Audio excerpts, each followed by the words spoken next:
जनगणना यूं तो 10 साल में एक बार होती है। 2021 में जनगणना होनी थी, लेकिन कोरोना आ गया, कोविड-19 आ गया, जिसके चलते अब जनगणना 2025 में शुरू हो रही है। 1 जनवरी 2025 से भारत की जनगणना शुरू हो जाएगी।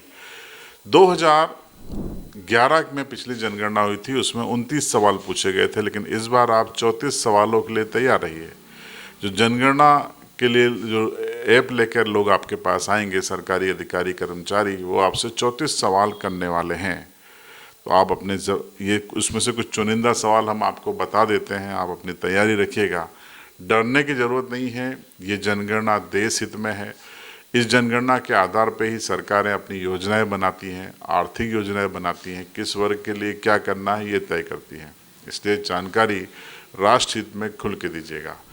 इसके लिए मध्य प्रदेश की हम बात करें तो मध्य प्रदेश में करीब 1.5 लाख से ज़्यादा जो गणना करता है, प्रगणक जिनको कहा जाता है, वो तैनात किए गए हैं और हर व्यक्ति को इस काम के लिए 25,000 रुपये का मानदेय अलग से मिलने वाला है।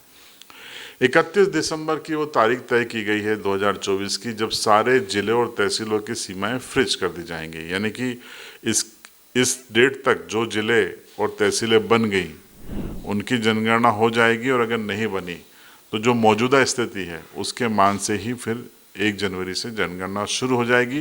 यही वजह है कि मध्य प्रदेश में जिले और संभागों की सीमाओं के लिए, तहसील और जनपद की सीमाओं के लिए अभी एक आयोग बनाया गया है और उसको जल्दी ही अपनी रिपोर्ट देनी होगी।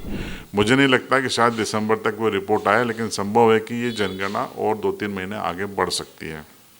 खैर, मूल विषय पे आते हैं कि वो 34 सवाल क्या होंगे।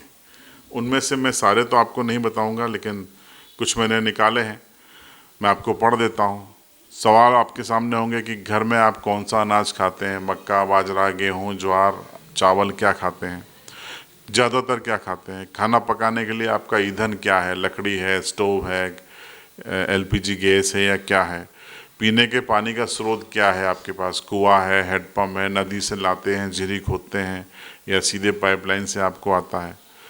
फिर आपसे पूछा जाएगा कि आपके घर में जो बिजली आ रही है वो उसका स्रोत क्या है, क्या वो सौर ऊर्जा है या फिर आप मैनुअल बिजली खरीदते हैं।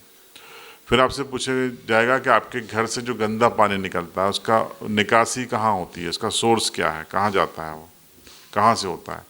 फिर पूछा जाएगा कि नहाने की सुविधा आपके यहाँ है कि नहीं, यानी आपके घर में बाथरूम है, वॉशरूम है या नहीं है, वो भी इस जनगणना में आपसे पूछा जाएगा। आपके पास साइकिल, स्कूटर, मोटरसाइकिल है या नहीं, ये आपको बताना होगा और बताना चाहिए। क्या आपके पास कार, जीप या वैन है, यानी 4 व्हीलर है, तो वो भी आप बताइए। आप नहीं बताएंगे तो भी वो आरटीओ से ले लेंगे, इसलिए बता दीजिएगा।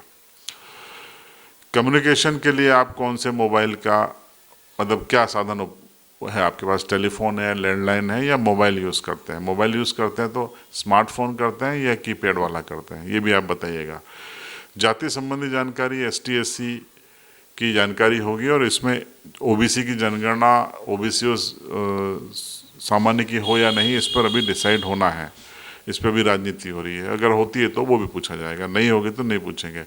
परिवार का मुखिया कौन है, ठीक है, उनका काम धंधा क्या है, किसान है, व्यापारी है, सरकारी नौकरी है, वकील साहब है, क्या है वो बताना पड़ेगा। आपका घर कच्चा है या पक्का है, बच्चे कितने हैं, बच्चे कहाँ पढ़ते हैं, सरकारी में या प्राइवेट में, ठीक है।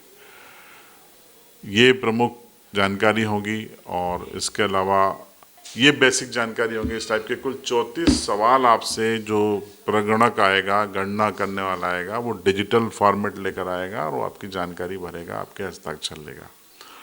तो परिवार की पूरी जानकारी, आर्थिक हैसियत में वो आपके पास कितना धन धान है, सोना चांदी, वो नहीं पूछने वाले। आपके बैंक खाते नहीं पूछने वाले, ठीक है। तो उससे आप मत डरिएगा, आपके पास क्या सोना चांदी है बताने की ज़रूरत नहीं है, वो उनके विभाग का काम नहीं है।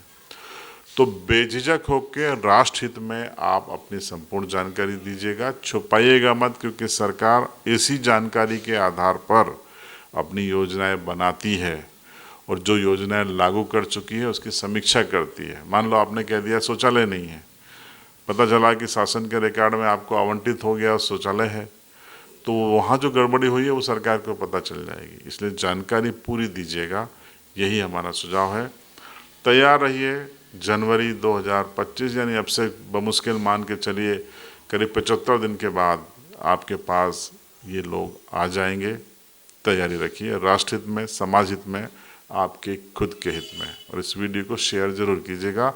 चैनल पर नए हों तो सब्सक्राइब कीजिए और बेल आइकन जरूर दबाइए।